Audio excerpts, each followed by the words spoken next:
नमस्कार, आप देख रहे हैं मातृभूमि। मैं आपके साथ शोभना यादव। सुप्रीम कोर्ट के आदेश के बाद दिल्ली के जहांगीरपुरी में बुलडोजर तो 2 हफ्ते के लिए रुक गया है, लेकिन सियासी घमासान पूरी रफ्तार से आगे बढ़ रहा है। किस तरह हो रही है दिल्ली के बुलडोजर पर सियासत, मातृभूमि में आपको दिखाएंगे पूरी खबर। लेकिन पहले देखिए हमारी ये रिपोर्ट।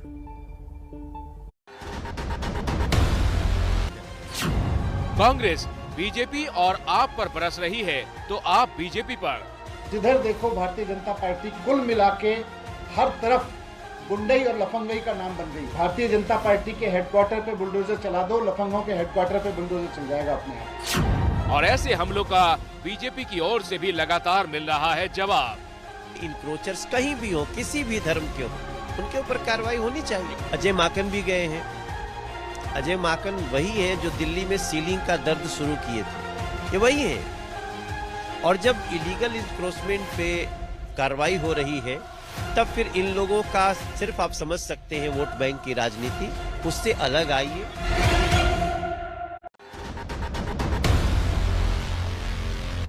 तो जहांगीरपुरी हिंसा के ऊपर सियासत गर्म है। हर राजनीतिक दल वहां जहांगीरपुरी पहुंचना चाहता है, वहां के लोगों से बात करना चाहता है।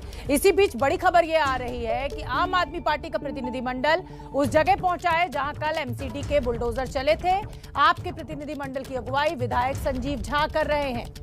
कांग्रेस को बाहर ही आज रोक दिया गया था। कांग्रेस के नेता भी वहां पर पहुंचे थे। अजय माकन पहुंचे थे। जमकर उन्होंने बीजेपी के ऊपर, उनके बुलडोजर के ऊपर हमला बोला था। और अब आम आदमी पार्टी विधायक संजीव झा की अगुवाई में प्रतिनिधिमंडल जहांगीरपुरी पहुंचा है। इतने दिन बाद नहीं, एक बात समझो आप कि मैं हमेशा लोग बात हो रही है, लोगों से रोज लोगों से बात हो रही है। और ये बातचीत हम मिल भी रहे हैं लोगों से, लेकिन जो इस ग्राउंड जीरो पे लोग हैं उनका भी कहता है हमारे पास भी आइए। हम कोई राजनीति करने, ये जो लोग आ रहे हैं बाहर डेलीगेशन बन के, वो अपनी पॉलिटिक्स करने आए हैं। हम तो अपने लोगों से मिलने आए हैं। तो हमने आपको तस्वीरें दिखाई कि कैसे वहां पर नेताओं के पहुंचने का सिलसिला लगातार जारी है। लेकिन यकीन मानिए कि जिन लोगों की दुकानें टूट गई हैं, जिन लोगों का इतना नुकसान हुआ है, उनकी मदद करने के लिए कोई तैयार नहीं है। कोरी सियासत चल रही है इस समय जहांगीरपुरी में। मेरे साथ मेरे 3 रिपोर्टर्स जुड़ रहे हैं, उनका मैं रुख करना चाहूंगी। संवाददाता हमारे वरुण जैन, अजातिका सिंह और निधि श्री आपको दिख रहे होंगे। वरुण जैन, नेताओं के पहुंचने का सिलसिला जारी है और कोई भी राजनीतिक दल इससे अछूता नहीं है कि वहां जाकर नंबर ना बना रहा हो। लेकिन आप शायद वहां जमीन पर मौजूद हैं और आप भी ये महसूस कर रहे होंगे कि मदद करने वाला उन गरीबों की कोई नहीं है जिसकी जूस की दुकान या रेडी पटरी हटा दी गई है।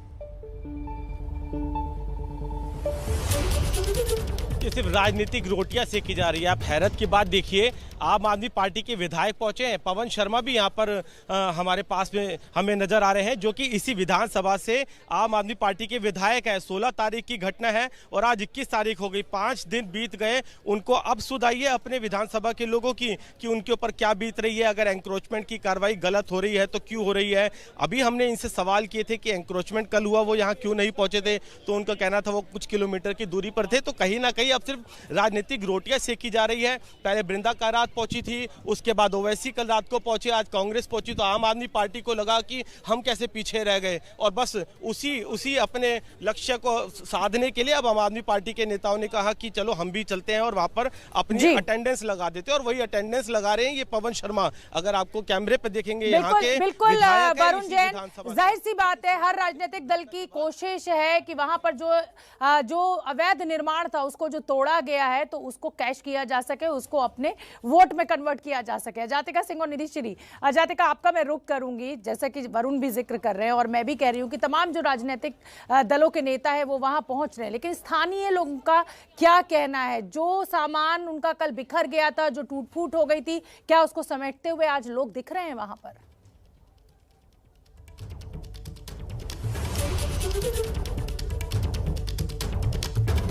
शायद अजातिका तक मेरा आवाज नहीं पहुंची है जो है।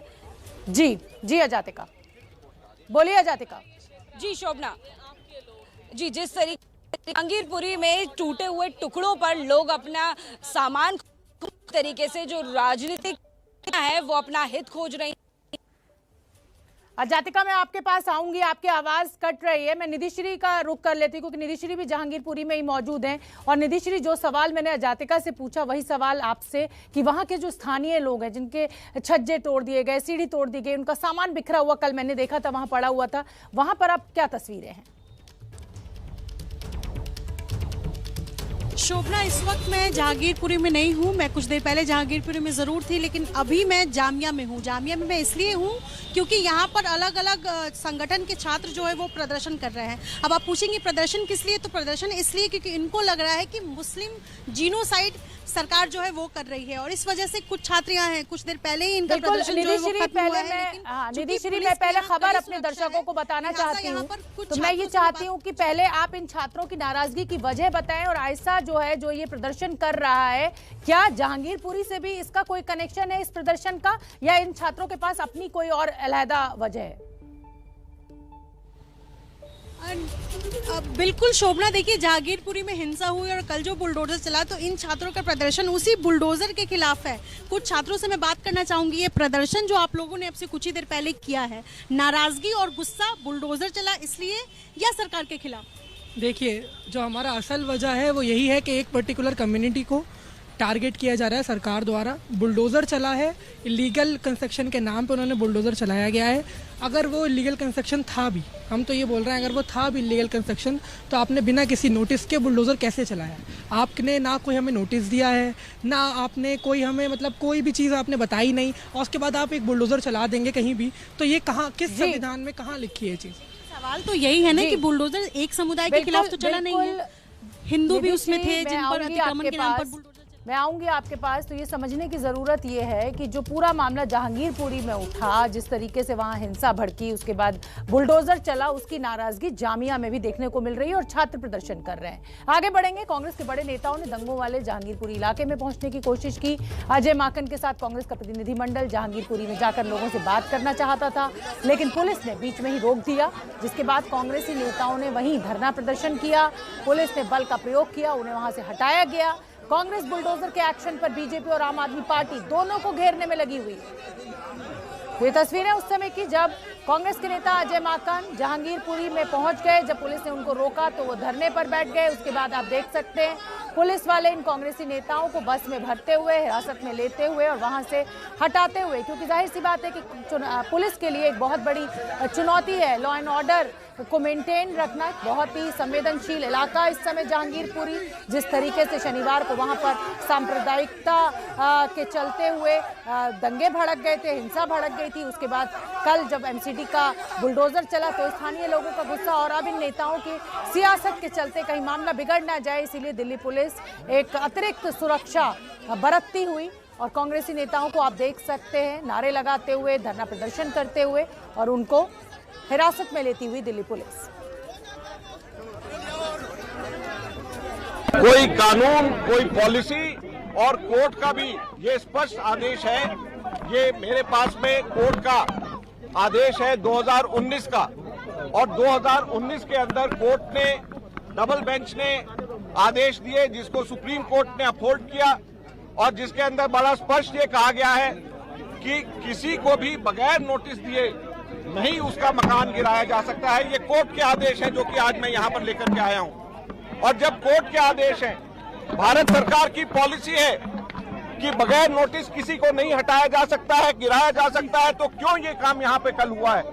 और मैं आप सब लोगों से कहना चाहता हूँ कि कृपया करके इस पूरी की पूरी प्रक्रिया को धर्म के चश्मे से ना देखें, इसमें धर्म के चश्मे का इस्तेमाल ना करें।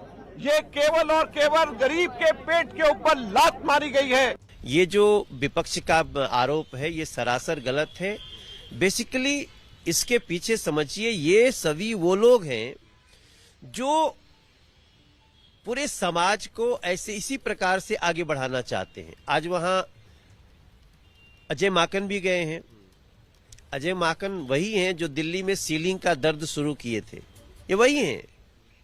और जब इलीगल इंक्रोचमेंट पे कार्रवाई हो रही है तब फिर इन लोगों का सिर्फ आप समझ सकते हैं वोट बैंक की राजनीति, उससे अलग आइए ताकि समाज भी ठीक से चले। इंक्रोचर्स कहीं भी हो, किसी भी धर्म के हो, उनके ऊपर कार्रवाई हो।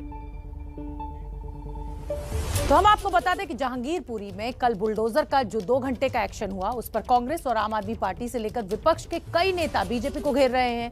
दिल्ली बीजेपी के अध्यक्ष आदेश गुप्ता पर भी बड़े बड़े आरोप लगाए जा रहे हैं, जिनकी चिट्ठी का आज सुप्रीम कोर्ट में सुनवाई के दौरान जिक्र भी हुआ। उसी चिट्ठी और कांग्रेस के आरोपों को लेकर संवाददाता अंकित गुप्ता ने दिल्ली बीजेपी के अध्यक्ष आदेश गुप्ता से बात की। सुन लेते हैं क्या कुछ कह रहे हैं आदेश गुप्ता जी। जहांगीरपुरी में अवैध निर्माण के खिलाफ जो कार्रवाई हुई उसको लेकर के जमकर राजनीति भी हो रही है। तमाम विपक्षी पार्टियों के नेता भी जहांगीरपुरी पहुंच रहे हैं। सबके बीच में सुप्रीम कोर्ट में भी सुनवाई हुई और सुप्रीम कोर्ट ने फिलहाल जो यथास्थिति बरकरार रखने का आदेश दिया। सुप्रीम कोर्ट में सुनवाई के दौरान एक चिट्ठी की जिक्र हुआ और वो कहा गया कि बीजेपी के जो प्रदेश अध्यक्ष हैं उन्होंने चिट्ठी लिखी थी और उसके बाद ये कार्रवाई की गई है। प्रदेश अध्यक्ष दिल्ली बीजेपी के आदेश गुप्ता हमारे साथ में, आपने चिट्ठी लिखी, उसके बाद ये कार्रवाई की गई, वो भी एक धर्म समुदाय के खिलाफ। देखिए, ये बिल्कुल सरासर गलत है। अगर आप देखेंगे वहां पर हिंदू हो या मुसलमान हो, सबके अतिक्रमण के खिलाफ कार्रवाई हुई है। और एक खास बात मैं आपको बताना चाहता हूं कि वो एक तरफ धर्म की बात करते हैं, किस तरह से वहां पर मंदिर के पुजारियों ने अपना मंदिर को स्वयं उस इंक्रोचमेंट को तोड़ा है। इसके लिए ये मानसिकता पता लगती है। इसके लिए उनको बधाई देना चाहता हूं कि उन्होंने स्वयं जाके अपने अतिक्रमण को तोड़ा है। ये देश देख रहा है और आज देश ये भी देख रहा है कि वहां पर जो कार्रवाई हुई, तो जिस समय वहां पर दंगा हुआ था, जिस समय दिल्ली पुलिस पर दंगाई गोली चला रहे थे, जिस समय वहां पर श्रद्धालुओं पर शांतिपूर्ण ढंग से निकाली जाने वाली शोभा यात्रा पर पथराव हो रहा था, तिरंगे पर पथराव होता, तो कोई नहीं आया था, सबके मुंह सिल गए थे। आज उन्हीं दंगाइयों को, उन्हीं अतिक्रमण करने वाले लोगों को बचाने के लिए कांग्रेस, कम्युनिस्ट और आम आदमी पार्टी एक होकर जा रहे हैं, एक होकर वहां कर रहे हैं। और देश के अंदर वही लोग हैं जो विभाजनकारी राजनीति करते रहे 60-70 साल, और अब देश की जनता ने उन्हें बाहर फेंका है तो उन्हें दर्द हो रहा है, बौखलाहट हो रही है। लेकिन ये चिट्ठी आपने तब लिखी जब, या जिस आप दंगे का जिक्र कर रहे हैं, जो माहौल खराब होता है दो समुदायों के बीच में, उसी के बाद में आपने चिट्ठी लिख दी, उसी के जो एक दिन बाद जो कार्रवाई हो गई, तो टाइमिंग पर सवाल उठा रहा है विपक्ष और नोटिस तक नहीं दिया गया, ये कहना है लोगों का। देखिए, टाइमिंग तो कहीं भी हो, टाइमिंग का तो महत्व होता ही है।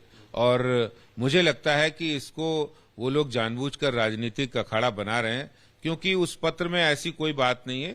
पत्र में साफ लिखा है कि निगम का काम ही है कार्रवाई करना, और निगम को कार्रवाई करनी चाहिए।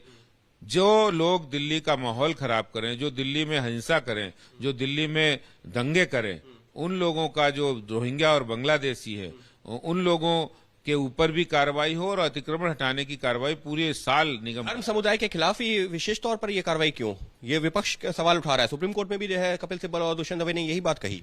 नहीं, धर्म समुदाय के खिलाफ कोई कार्रवाई नहीं हुई। वहां पर हर तरह के जाति मजहब के लोग रहते हैं और सबके ऊपर बराबर की कार्रवाई, किसी को नहीं छोड़ा गया।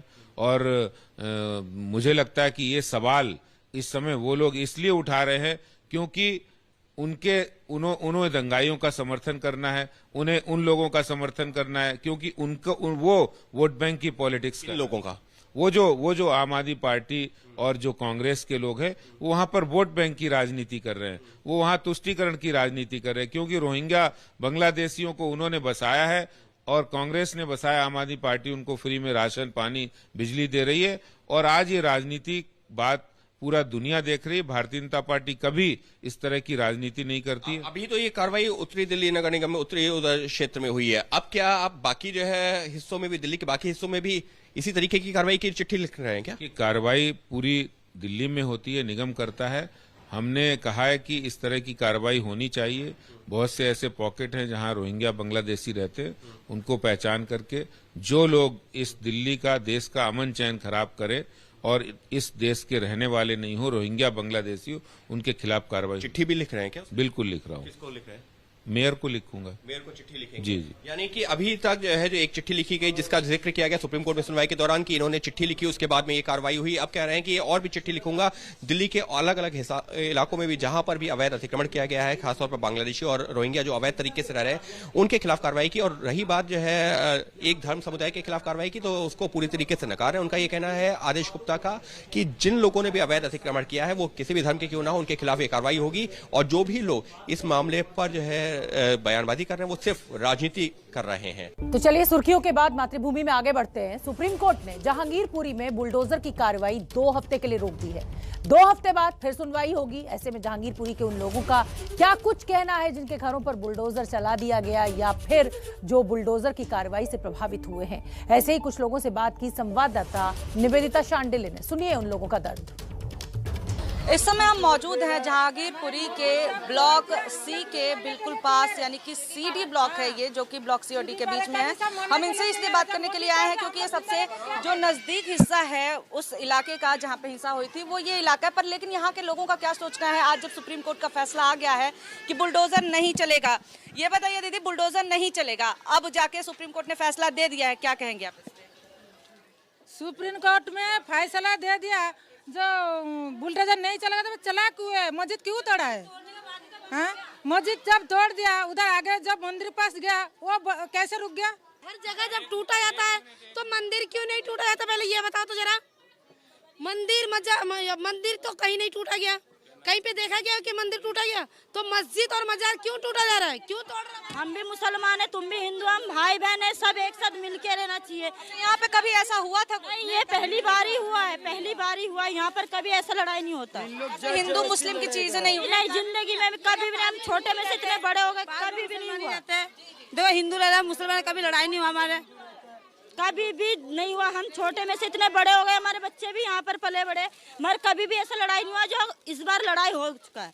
इन लोगों की चाल थी, जब हमारे हाथ में कुछ है उनके भी हाथ में तो थे, जो फिर रोजा खोलने के टाइम क्यों ऐसा हंगामा मचे? लेकिन अब जब बुलडोजर नहीं चलेगा, कोई कार्रवाई नहीं होगी, उसके लिए आप क्या कहना चाहेंगे? के लिए हम तो मैम कुछ नहीं कह सकते, कार्रवाई नहीं होगी तो और अच्छी बात है। यहाँ पे नाराजगी भी है इस ब्लॉक में, और बाकी हम कुछ पुरुषों से भी बात करेंगे कि आज जब फैसला आ गया है कि बुलडोजर नहीं चलेगा उस पर क्या सोचना है। सर ये बताइए, बुलडोजर अब जो है नहीं चलेगा, कोर्ट का फैसला आ गया है, रुक जाएगा बुलडोजर, इस पे आप क्या? मैम कोर्ट का फैसला तो पहले ही आ गया था जब बुलडोजर चल रहा था, लेकिन सब अफसरों ने फ़ोन बंद कर लिया था।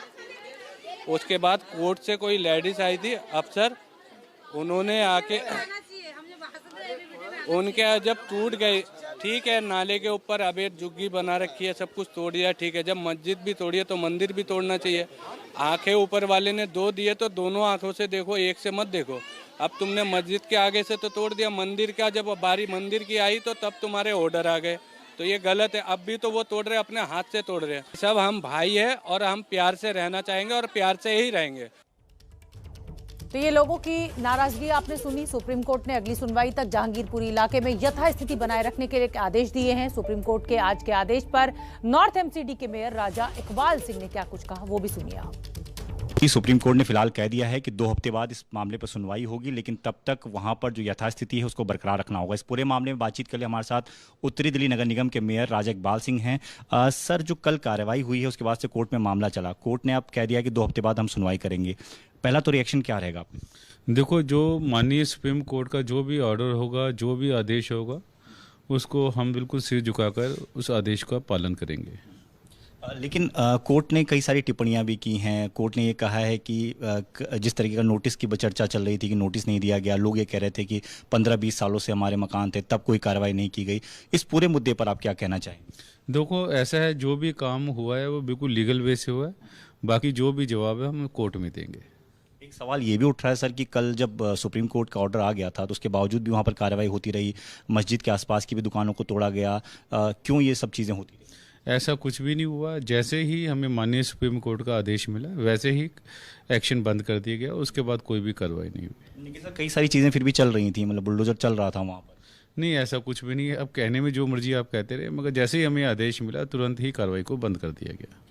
इससे पहले भी वहाँ पर कई बार कार्रवाई हुई है, एमसीडी आपकी तरफ से भी कई रिलीज आई हैं, उसमें कहा गया कि हाईकोर्ट ने भी एक बार कहा था, 6 तारीख की ऑर्डर था, उसके बाद आपने 11 अप्रैल को भी एक कार्रवाई की थी, फरवरी में इस साल आपने कार्रवाई की थी। तो क्या इस तरीके का इंक्रोचमेंट को हटाने का ड्राइव पहले भी एमसीडी चलाती रही है वहाँ पर? देखो, एमसीडी का जो ड्राइव है हर वार्ड के अंदर, नॉर्थ एमसीडी के अंदर चलता है, रूटीन का काम है। हो सकता है आज भी कहीं ना कहीं लगा हो, क्योंकि जहाँ भी जो पब्लिक सरकारी ज़मीन को अवैध रूप से कहीं भी ग्रैबिंग होती है, कब्जा होता है, तो उसको कब्जा छुड़ाना हमारा काम है। हम तो अपना काम करेंगे और आगे भी ऐसा काम होता रहेगा।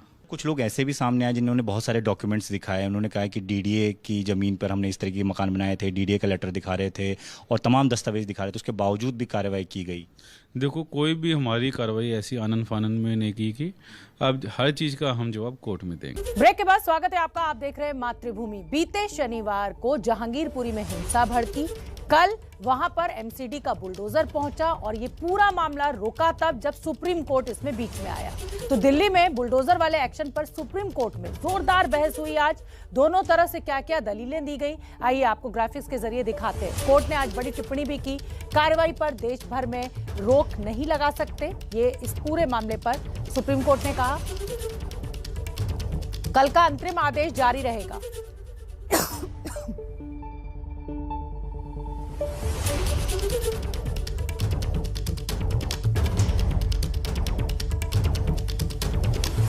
तो कल का अंतरिम आदेश जारी रहेगा। 2 हफ्ते बाद फिर से सुनवाई होगी। सुप्रीम कोर्ट की ये बड़ी टिप्पणी आज जब सुनवाई चल रही थी इस पूरे मामले को लेकर, जहांगीरपुरी में हिंसा भड़कने के बाद जिस तरीके से एमसीडी का बुलडोजर चला, टाइमिंग को लेकर विपक्ष भी हमलावर है और आज कोर्ट ने ये टिप्पणी की। आदेश के बाद भी अगर कार्रवाई हुई तो ये गंभीर है, क्योंकि कल आरोप ये लगा कि कोर्ट का आदेश आ गया था, उसके बावजूद अगले 1.5 घंटे तक ये बुलडोजर चलता रहा।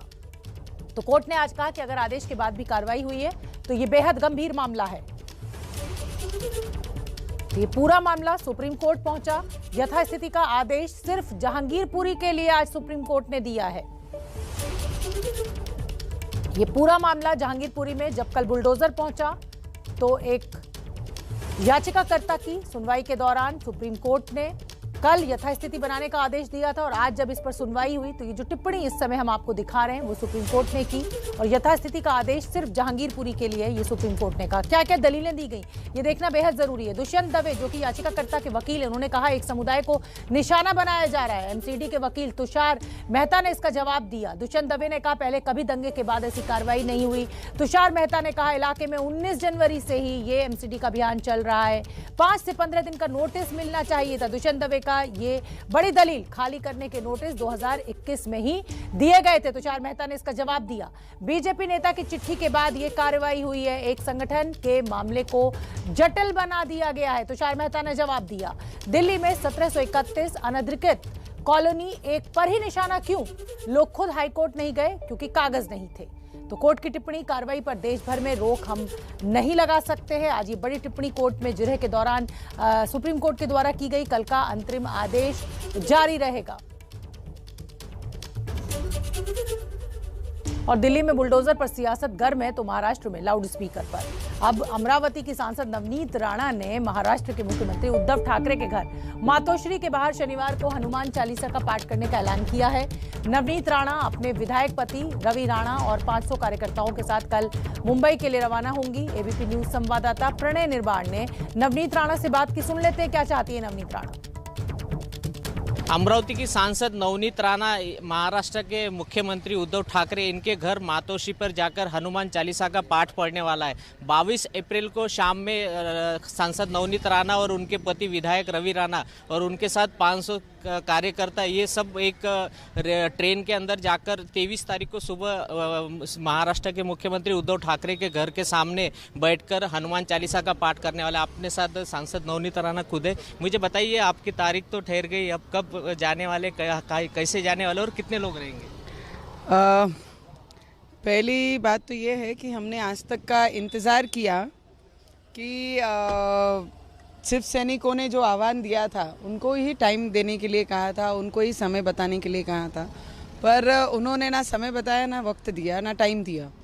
तो इसलिए आज हमने खुद तारीख दे दी है कि 23 अप्रैल को हम मुंबई पहुंचेंगे और उसमें कई शिव सैनिकों ने जो धमकी दी थी, धमकी कहेंगे क्योंकि शिव सैनिक लोगों का ये काम बहुत सालों से है कि वो धमकी दे के अपने काम को अंजाम देते रहते हैं, पर उनकी धमकी मैंने एक्सेप्ट की है। उन्होंने कहा कि अपने पैरों पे आएंगे तो हम पैरों में जाने नहीं देंगे। हम एक लोक प्रतिनिधि हैं, 25 लाख लोगों को रिप्रेजेंट करती हूँ मैं as a member of parliament, और विधायक हैं जो तीसरी बार इंडिपेंडेंट निर्दलीय चुन के आते हैं।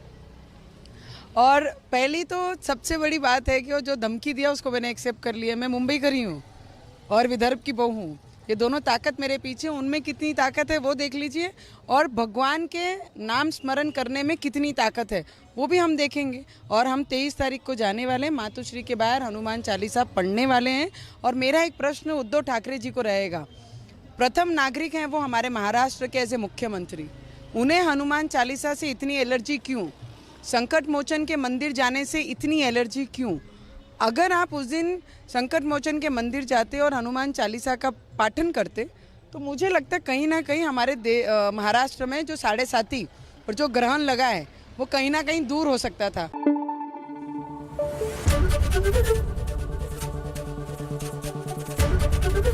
ABP न्यूज़ आपको रखे आगे।